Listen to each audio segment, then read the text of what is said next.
welcome to my podcast. Abdul.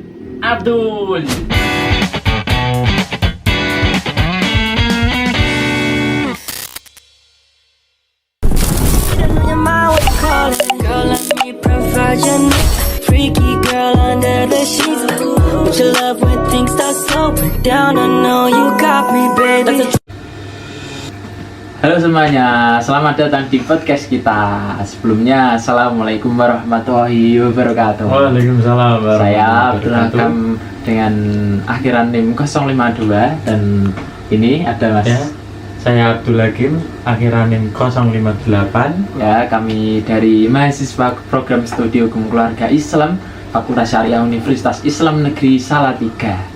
Nah, pada malam hari ini kita bakal ngobrol santai nih, ditemani dengan satu botol kopi yang cukup untuk menahan ngantuk. Jadi malam ini kita bakal ngobrol santai tentang sejarah awal peradilan di dunia, mulai dari sistem peradilan Arab pra-Islam dan pada masa Rasulullah sampai peradilan Islam di Indonesia pada masa kerajaan. Nah, yang menarik ini, ternyata peradilan yang selama ini kita kenal itu sebenarnya sudah ada pada sejak zaman Nabi. Ya, betul itu. Sudah lama jadi Om. Ya, sudah lama itu. Nah, tapi sebelumnya sebelum kita membahas nih mengenai sejarah peradilan Islam lebih jauh lagi, kita perlu mengetahui apa yang namanya sejarah itu. Nah, jadi Mas, sebenarnya apa sih yang dimaksud dengan sejarah itu? Mungkin bisa dijelaskan dulu. Ya, ini sebelum membahas lebih lanjut mengenai sejarah peradilan Islam, ini mengetahui ini karena bahan itu mempunyai makna atau menggambarkan perkembangan yang terus menerus, mulai dari bibit, batang, menjalar ke ranting, daun, bunga, bahkan buahnya. Jadi begitupun juga sejarah, ia pun tumbuh dan berkembang seiring waktu. Ada awalnya, perkembangannya, bahkan juga bisa layu atau berakhir. Makanya ketika kita mempelajari sejarah, sebenarnya itu kita sedang melihat bagaimana kehidupan itu tumbuh, seperti pohon yang berakar dari masa lalu menciptakan cabang untuk masa depan. Ya, jadi itu tadi teman-teman, kata sejarah diambil dari kata sajarah, artinya pohon tadi, mengartikan bahwa pohon itu sifatnya tumbuh seperti halnya sejarah. Jadi tumbuh seiring dengan perkembangannya waktu atau zaman gitu. Betul. Nah, tadi dikatakan peradilan pertama itu sejak zaman Nabi ya? Iya, betul. Jadi peradilan pertama itu disebutkan sudah terjadi sejak zaman Nabi Adam, yaitu ketika ada perselisihan antara Qabil dan Habil. Jadi dari sini kita belajar bahwa penyelesaian sengketa itu sudah menjadi bagian penting dalam kehidupan manusia sejak awal. Lalu selain zaman Nabi Adam, ada juga kisah Nabi Daud dan Nabi Sulaiman yang sering dijadikan contoh dalam hukum di dunia. Mereka menunjukkan bahwa seorang hakim harus mendengarkan kedua belah pihak, memisahkan saksi, lalu menilai dengan adil sebelum memutuskan perkara. Terus ujian terbesar mereka adalah saat Allah menurunkan dua malaikat yang menyerupai manusia dan sedang berselisih. Singkat cerita, ini diabadikan dalam Al-Quran, yaitu surat Shad ayat 17 sampai 26 yang artinya yang intinya adalah seorang hakim itu harus bijak, adil dan tidak tergesa-gesa. Nah, selanjutnya dari pada zaman Nabi bergeser peradilan di masa bangsa Romawi, Persia dan Mesir kuno. Mungkin bisa dijelaskan Mas bagaimana? Kalau kita bergeser ke peradilan lain seperti Romawi, Persia dan Mesir kuno ini, mereka ini sudah mempunyai sistem peradilan yang rapi dan terorganisasi. Sudah ada undang-undang, aturan, dan prosesnya dijalankan oleh seorang qadhi. Bukti-bukti yang digunakan pun sudah beragam, mulai dari kesaksian, sumpah, sampai pengecekan barang bukti. Dan seorang qadhi itu harus punya karakter dan integritas yang tinggi, harus cerdas, berilmu, berakhlak baik dan independen dalam memutuskan suatu perkara. Wah, Gitu kan. jadi berkembang terus ya? Iya begitu. Oh, sesuai pohon tadi kan. Sesuai pohon tadi, berkembang seiring zaman. Minum dulu, ngantuk.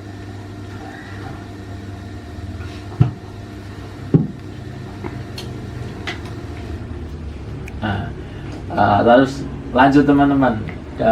Peradilan, masuki peradilan Arab di masa jahiliyah ini. Sebelum Islam, jadi sebelum Islam datang, masyarakat Arab masih menganut sistem kesukuan dan hukum rimba nih mas. Tidak ada sistem peradilan atau lembaga legislatif yang resmi. Tapi meski begitu, mereka sudah punya qadhi yang memutuskan perkara berdasarkan adat dan tradisi suku masing-masing.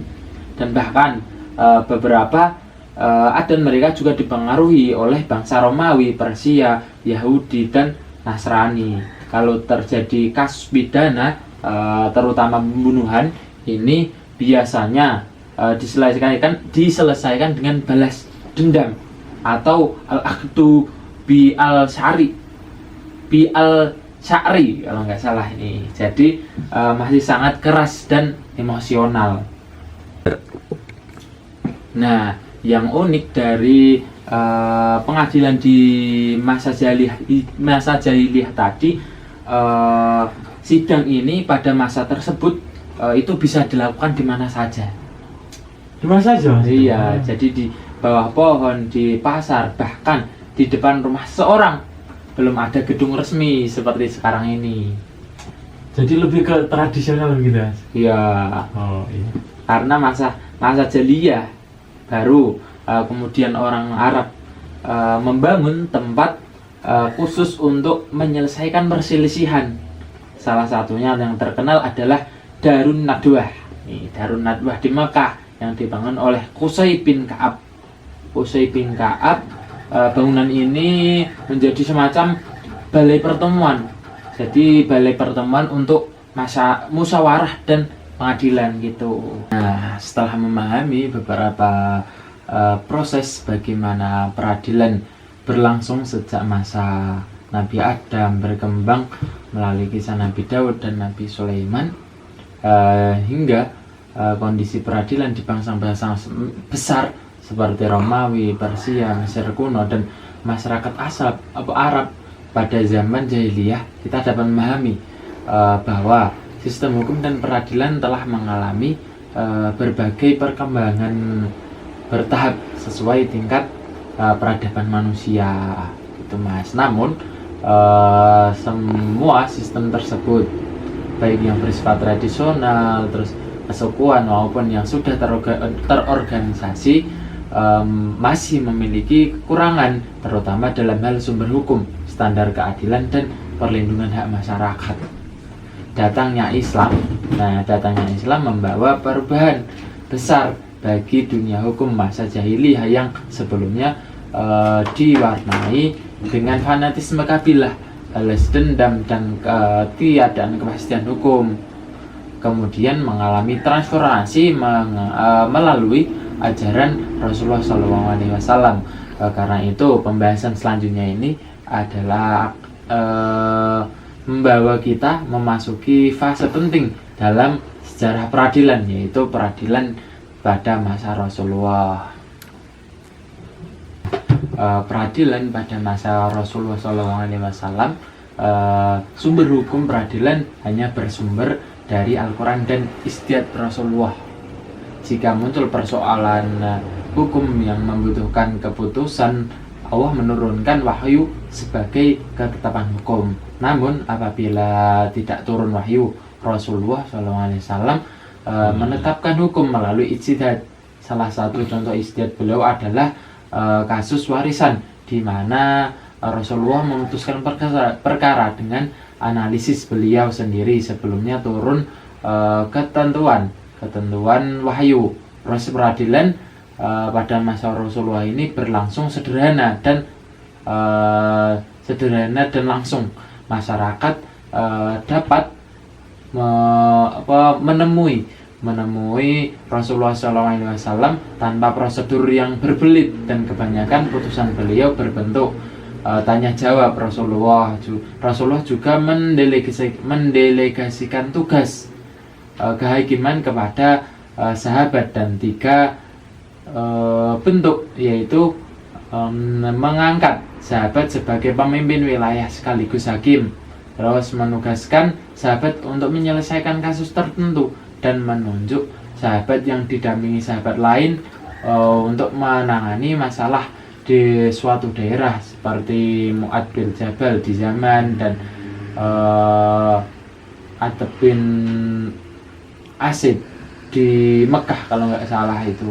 Terus masa perkembangan hukum Islam berlangsung selama 22 tahun 2 bulan dan 22 hari, dan terbagi menjadi 2 fase, yaitu fase Makkiyah selama 12 tahun yang berfokus pada pembinaan akidah moral dan penguatan umat, serta pada fase Madaniyah yang selama 10 tahun yang diwarnai dengan pembentukan masyarakat Islam, tata pemerintahan, dan lahirnya banyak hukum syariat seperti nikah, cerai, waris, muamalah, pidana, dan lainnya. Pada fase Madinah, kekuasaan negara tersentral pada diri Rasulullah SAW sebagai pemegang kekuasaan legislatif, eksekutif, dan yudikatif secara sekaligus. Namun tidak menimbulkan kekhawatiran penyalahgunaan kekuasaan, karena pada masa itu Rasulullah SAW terjaga dari dosa dan menjadi teladan bagi umat, kurang lebihnya begitu. Terus pada masa Khulafaur Rasyidin selanjutnya, itu mungkin bisa dijelaskan Mas. Nah, selanjutnya kita memasuki peradilan masa Khulafaur Rasyidin. Siapa aja Mas? Khulafaur Rasyidin itu ada 4. Yang pertama Abu Bakar Siddiq, yang kedua Umar bin Khattab, yang ketiga Utsman bin Affan, dan yang terakhir Ali bin Abi Thalib. Nah, yang pertama kita Abu Bakar dulu, Abu Bakar As-Siddiq. Abu Bakar As-Siddiq ini mulai dari 632 sampai 634 Masehi. Pada masa kepemimpinan Abu Bakar As-Siddiq ini, sistem peradilannya tidak jauh berbeda dari Rasulullah, ya, sehingga tidak banyak perubahan yang dilakukan. Ya. Karena masa kepemimpinan Abu Bakar ini lebih banyak dilakukan pada pemulihan stabilitas umat setelah wafatnya Rasulullah itu. Prioritas Abu Bakar saat itu yang pertama itu mempertahankan dan menegakkan Al-Quran. Yang kedua, menjaga pelaksanaan hukum Allah jika melakukan sunnah Rasul, serta bertanya kepada ahli ilmu juga jika menghadapi persoalan hukum. Yang terakhir itu juga mengumpulkan para pemimpin umat untuk bermusyawarah guna menentukan keputusan terhadap berbagai masalah umat, gitu. Yang kedua Umar bin Khattab, ya. Umar bin Khattab. Ya. Gimana itu? Umar bin Khattab itu mulai dari 634 setelah Abu Bakar tadi hingga 644 Masehi. Pada masa Umar bin Khattab ini wilayah kekuasaan lebih luas dan jumlah umat semakin bertambah, gitu. Kondisi ini membuat permasalahan hukum semakin kompleks. Karena itu Umar melakukan pemisahan kekuasaan eksekutif dan yudikatif jadi dua, sehingga langkah awal pembentukan struktur peradilan yang lebih teratur gitu. Kebijakan Umar dalam bidang peradilan itu yang pertama, hakim atau qadhi itu tidak boleh merangkap jabatan, jadi satu saja, tidak boleh loro. iya begitu. Yang kedua, mengangkat beberapa qadhi untuk berbagai wilayah, diantaranya banyak itu seperti Madinah, Kufah, Mesir kalau nggak salah gitu, kira-kira begitu. Nah, yang ketiga ini pada masa Utsman, melanjutkan dari Umar dari tahun 644 hingga 656 Masehi. Pada masa Utsman bin Affan ini peradilan mulai dilaksanakan di gedung khusus sebagai tempat peradilan gitu. Pelaksanaan keputusan tetap merujuk pada Al-Quran, Sunnah. Apabila tidak ditemukannya, maka dalam keduanya tadi, maka Utsman melakukan musyawarah dengan sahabat. Utsman sangat menekankan agar qadhi ini berlaku adil dan mulia demi terciptanya keadilan dan kebenaran dalam penyelesaian perkara.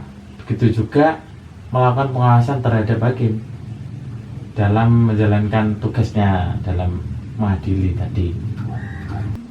Dan terakhir masa Ali berarti dari 656 sampai 651 Masehi.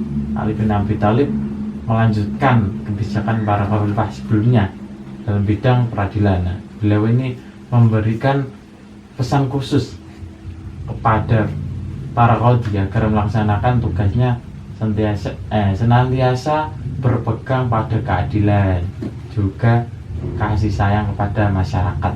Ali juga mengarahkan hakim agar berpegang pada teks hukum, agar tidak berpegang pada teks hukum itu, tetapi juga mempertimbangkan aspek kemaslahatan dalam memutuskan perkara. Jadi melihatnya perkara dulu gitu. Kira-kira seperti itu pada masa Khulafaur Rasyidin.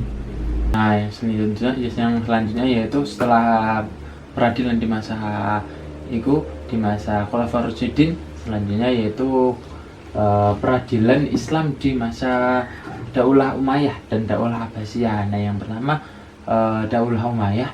Pada masa Daulah Umayyah, sistem peradilan ini dibentuk untuk menjamin hak dan kewajiban bagi siapa? Bagi seluruh warga negara. Para qadhi pada saat itu memutuskan perkara berdasarkan Al-Quran dan As-Sunnah. Jadi seperti sebelumnya juga berdasar pada Al-Quran dan As-Sunnah.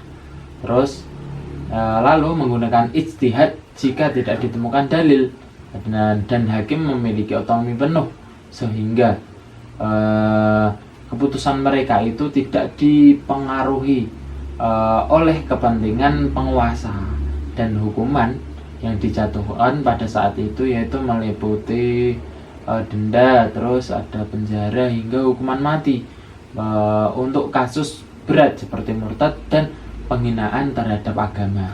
Terus kehadiran peradilan pada saat itu memastikan masyarakat mendapatkan keadilan dan terlindungi dari kewenangan.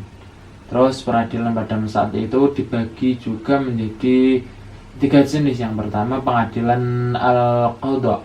Pengadilan al-qadha untuk menangani perkara perdata dan pidana, khususnya sengketa yang memerlukan keputusan hukum syariat. Terus yang kedua ada pengadilan al-hizbah untuk menangani pelanggaran ringan di ruang publik seperti kecurangan di pasar, serta menjaga moralitas umat. Dan yang ketiga yaitu pengadilan al-mudhallim, yaitu pengadilan yang berfungsi untuk untuk melindungi rakyat dari tindakan dolim para penjahat atau penyalahgunaan kekuasaan, berada langsung di bawah pengawasan khalifah pada saat itu. Dan sistem ini membuktikan bahwa Daulah Umayyah menempatkan keadilan dan ketertiban sebagai fondasi pemerintahan, kira-kira gitu Mas. Terus selanjutnya yaitu Daulah Abbasiyah, gimana? Coba jelaskan. Nah, untuk selanjutnya masa Daulah Abbasiyah. Nah, pada masa Daulah Abbasiyah ini berkembang pesat dan menjadi salah satu pilar utama dalam pemerintahan atau pemerintahan Islam pada masa itu. Oh, jatuh maksud. Maaf. Iklan. Nah, tadi Daulah Abbasiyah ini menaruh perhatian besar terhadap pelaksanaan hukum Islam begitu, dengan membentuk lembaga yang terorganisir dan pada masa itu memiliki kedudukan tinggi dalam struktur pemerintahan dan diangkat langsung oleh Daulah itu sendiri atau pejabat tinggi negara gitu. Para qadhi bertugas menegakkan keadilan dan memutuskan perkara itu berdasarkan Al-Quran, hadis, ijma', qiyas. Selain itu lahir jabatan qadhi al-qudat atau hakim agung yang berfungsi mengawasi dan membina para qadhi di seluruh kekuasaan Abbasiyah. Pada masa ini hukum Islam mulai dibukukan secara sistematis dan berbagai mazhab fikih berkembang pesat seperti mazhab Syafi'i, Maliki, Hambali, 4 itu, dan Hanafi. Mazhab Hanafi khususnya menjadi rujukan utama dalam lembaga peradilan resmi karena dianggap fleksibel gitu dan rasional. Pemerintahan Abbasiyah juga membentuk lembaga madzalim tadi seperti rasanya, yaitu pengadilan khusus yang menangani perkara pengaduan rakyat terhadap penyalahgunaan kekuasaan oleh pejabat negara. Gitu. Terus di samping itu muncul lembaga Hizbah yang tadi sama yang dipimpin oleh Mu'tasid untuk mengawasi moralitas publik dan ketertiban sosial. Kira-kira begitu sedikit dari Daulah Abbasiyah. Istirahat dulu kita ya. Nah, untuk yang terakhir ini adalah peradilan di masa kerajaan Islam di Indonesia. Jadi periodisasi peradilan Islam pada masa awal ini sebelum Islam datang ke Nusantara telah dijumpai 2 macam peradilan, yaitu peradilan perdata untuk mengurus perkara yang menjadi urusan raja, dan peradilan padu untuk mengurusi perkara yang tidak menjadi wewenang raja. Dari segi materi hukumnya, pengadilan perdata bersumber dari hukum Hindu yang terdapat dalam Pepagam atau kitab hukum, sehingga menjadi hukum tertulis, sedangkan pengadilan padu berdasarkan pada hukum Nusantara Nusantara asli yang tidak tertulis. Akar hukum Islam di Nusantara dimulai abad 1 Hijriah atau abad 7 dan 8 Masehi. Periodenya yang pertama itu periode hakim. Dalam masa ini para rakyat menuju seseorang yang dipandang ahli untuk menyelesaikan perkara. Yang kedua yaitu periode al-ahli periode al-hali wal ahdi, yaitu orang-orang yang terpercaya dan luas pengetahuannya untuk menjadi sesepuh masyarakat. Kemudian al-hali wal akdi atas dasar musyawarah untuk menunjuk para hakim. Nah, untuk yang ketiga yaitu periode Tauliyah. Pada periode ini kerajaan Islam sudah mempunyai pembantu jabatan agama dalam sistem pemerintahannya. Contoh di tingkat desa ada jabatan agama yang disebut kaum kain, modin, dan amil. Terus tingkat kecamatan ada naib, di tingkat kabupaten ada penghulu seda, terus di tingkat kerajaan ada penghulu agung yang berfungsi sebagai hakim. Hakim dibantu beberapa penasehat. Pengadilan di tingkat kerajaan disebut pengadilan serambi. Terus yang kedua apa? Lanjutkan, Mas. Apa ya? Sebentar, tidak dulu. Minum dulu. Lanjut. Sekarang mengenai peradilan Islam pada masa kesultanan. Yang pertama, pada masa Samudra Pasai itu. Kerajaan Samudra Pasai.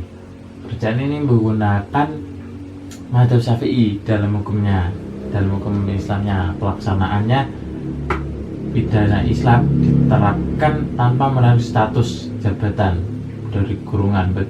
Raja atau masyarakat itu sama saja, sama rata gitu. Seorang raja bernama Merah Pupik kalau nggak salah, itu dihukum rajam karena zina. Hierarki peradilannya yaitu Mahkamah Agung atau tingkat banding dan Paradekotcik tingkat peradilan pertama. Yang kedua, Kerajaan Mataram di bawah pemerintahan Sultan Agung. Pada masa itu mulai diadakan perubahan dalam sistem peradilan.